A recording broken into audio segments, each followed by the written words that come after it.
Assalamualaikum warahmatullahi wabarakatuh. Salam sejahtera untuk kita semua. Apa kabar semuanya? Mudah-mudahan baik-baik saja. Kembali dengan Bapak Sabta. Pada kesempatan ini Bapak akan menyampaikan materi tentang gaya belajar.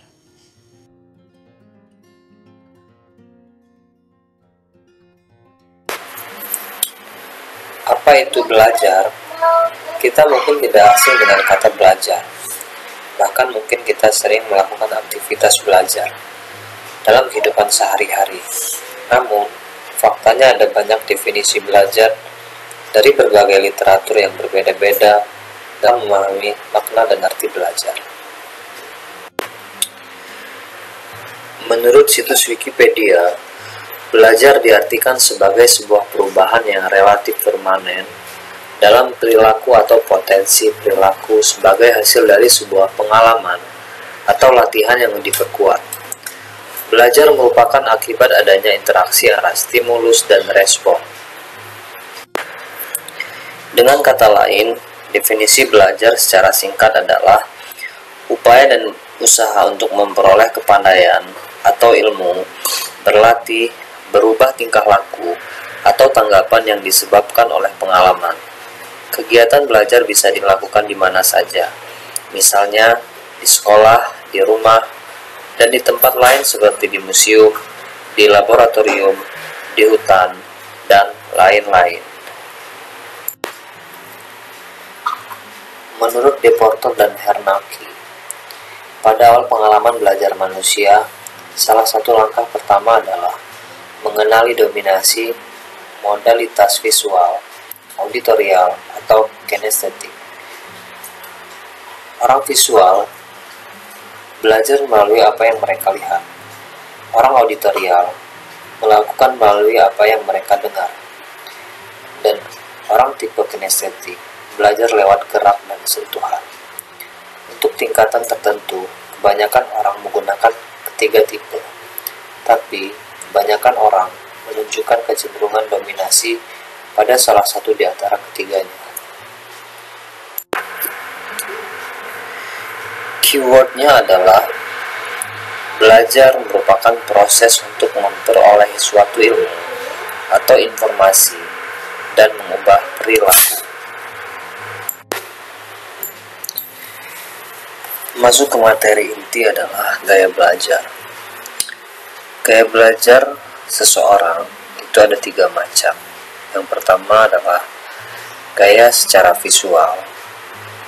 Kemudian yang kedua gaya auditorial. Dan yang ketiga gaya kinestetik.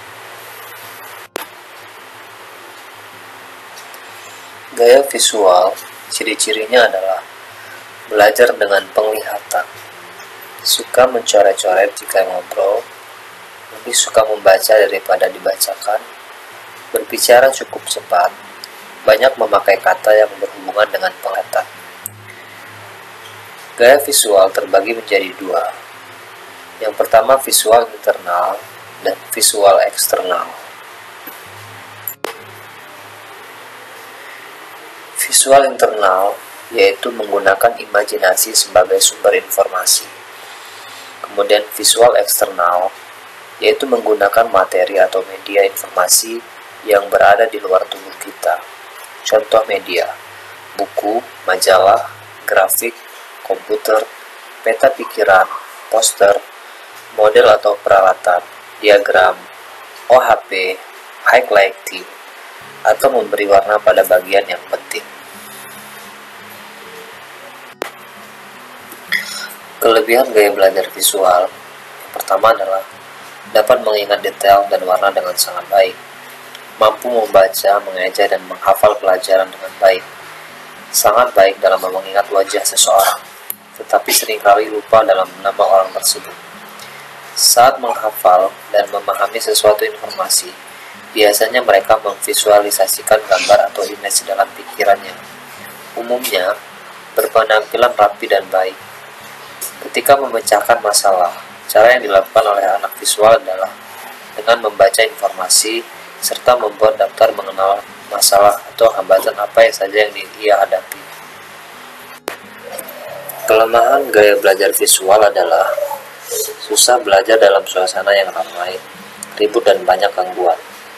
Susah memahami penjelasan guru tanpa disertai dengan gambar atau grafik. Terganggu konsentrasinya saat melihat tampilan, baik penampilan seseorang atau tampilan suatu informasi yang menurutnya tidak menarik atau justru jelek. Gaya belajar yang kedua adalah gaya auditorial. Secara umum, belajar dengan pendengaran banyak menggunakan kecerdasan interpersonal, suka lingkungan yang tenang, berbicara sedikit lambat dibanding orang bergaya visual, banyak menggunakan kata yang berhubungan dengan pendengaran.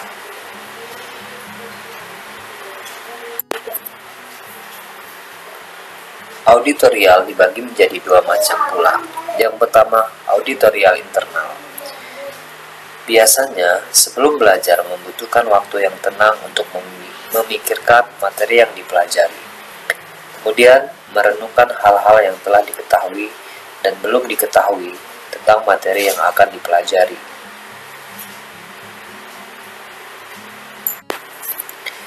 Auditorial eksternal.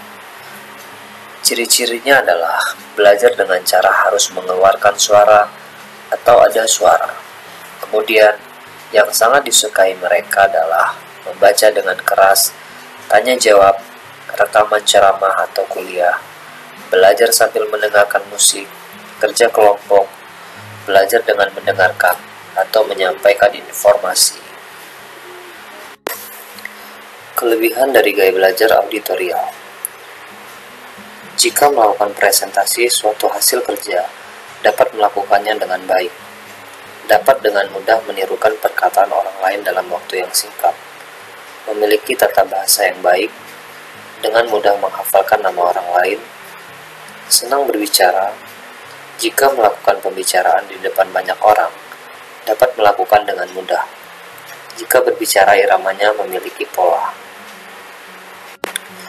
Kelemahan dari gaya belajar auditorial adalah tidak membaca dengan baik, umumnya membaca dengan pelan. Susah mengingat sesuatu jika membacanya tanpa menggunakan suara. Susah untuk membuat karangan. Susah diam dalam waktu yang cukup lama. Mudah terganggu dengan keributan. Gaya belajar yang ketiga adalah gaya kinestetik.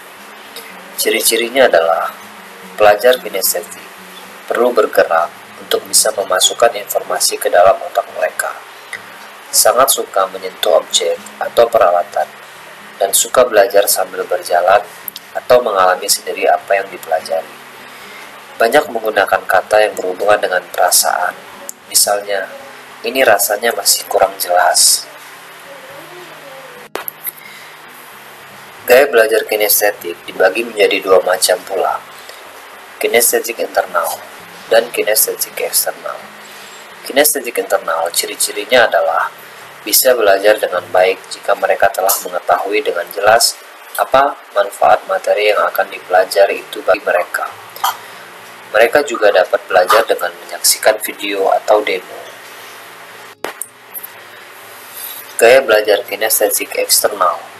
Cara belajar yang disukainya adalah ada keterlibatan fisik, membuat model, memainkan peran, belajar sambil berjalan, membuat peta pikiran, memberi warna pada bagian yang penting. Kelebihan dari gaya belajar kinestetik umumnya memiliki penampilan yang rapi, lebih pintar dalam bidang olahraga, suka dengan pekerjaan yang dilakukan dalam laboratorium, dan kerjasama antara mata dan tangan sangat bagus. Kelemahan dari gaya belajar kinestetik adalah mudah gelisah dan frustasi dalam mendengarkan sesuatu sambil duduk dalam waktu yang lama, sehingga membutuhkan sedikit istirahat. Kurang baik dalam melakukan pengejaan kata.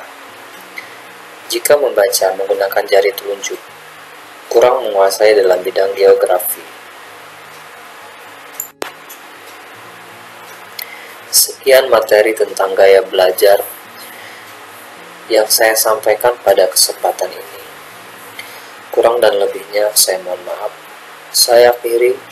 Wassalamualaikum warahmatullahi wabarakatuh. Terima kasih.